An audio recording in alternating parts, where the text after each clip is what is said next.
हाथरस में जब्त वाहनों की नीलामी, विभाग को मिला 15 लाख रुपए का राजस्व। हाथरस आरटीओ कार्यालय में जब्त वाहनों की नीलामी प्रक्रिया संपन्न हुई। नीलामी कार्यक्रम में अपर परिवहन आयुक्त मयंक ज्योति की मौजूदगी रही, जिनके साथ अलीगढ़ की आरटीओ वंदना सिंह और हाथरस के आरटीओ लक्ष्मण प्रसाद भी उपस्थित रहे। परिवहन विभाग द्वारा कुल 23 जब्त वाहनों की नीलामी कराई गई, जो विभिन्न मामलों में चालान और जुर्माने की राशि अदा न किए जाने के कारण जब्त किए गए थे। इस नीलामी से विभाग को लगभग 15 लाख रुपए का राजस्व प्राप्त हुआ।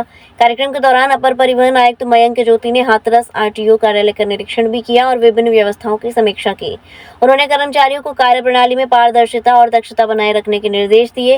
नीलामी के सफल आयोजन में विभाग को आर्थिक लाभ तो मिला है, साथ ही अव्यवस्थित पड़े वाहनों के निस्तारण की दिशा में भी एक सकारात्मक कदम उठाया गया। आज की नीलामी में 22 वाहनों की नीलामी की जा रही है। इन वाहनों पर ये अलग अलग तरीके के वाहन हैं, यात्री वाहन भी हैं, भार वाहन भी हैं, छोटे वाहन भी हैं, बड़े वाहन भी हैं। इन वाहनों पर हमारे डिपार्टमेंट का, परिवहन विभाग का लगभग 15.5 लाख रुपया टैक्स और जुर्माने के रूप में बकाया है, जिनकी नीलामी के फलस्वरूप जो पैसा आएगा वो विभाग के खजाने में जमा कर दिया जाएगा, सरकारी खजाने में जमा कर दिया जाएगा। इसके अलावा और क्या रहेगा? आप यहाँ आए हैं, कार्यालय का निरीक्षण होगा और अगर कोई और समस्याएं हैं उनका भी समाधान होगा। किसी प्रकार की कोई दिक्कत है उसका भी समाधान किया जाएगा।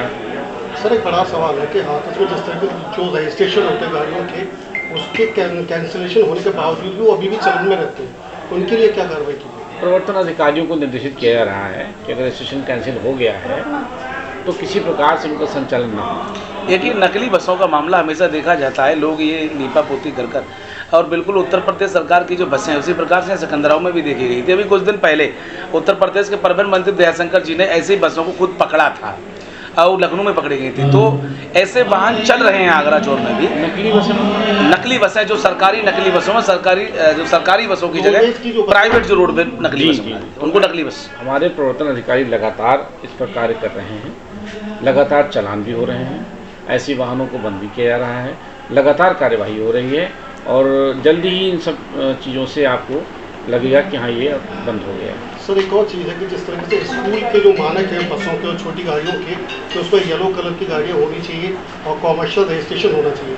कई स्कूलों में लगातार देखा जाए कि प्राइवेट गाड़ियाँ संचालित है और कोई जो उनके येलो कलर का वो भी पैरामीटर है, प्राइवेट गाड़ियों को स्कूल में संचालित किया जाता है। ऐसे में स्कूली वाहनों के विरुद्ध समय समय पर कार्यवाही होती रही है, अभी भी हो रही है और लगातार होती रहेगी। हमारे विभाग का बहुत बड़ा फोकस है स्कूली वाहन, क्योंकि उसमें स्कूल के बच्चे सफ़र करते हैं और हम किसी भी तरीके से ऐसी कोई कोताही नहीं होने देंगे जिसमें स्कूल के बच्चों को तकलीफ़ हो, वो चाहे बिना परमिट का मसला हो, वो चाहे कलर कोडिंग का मसला हो, वो चाहे फिटनेस का मसला हो, वो चाहे कोई भी इशू हो।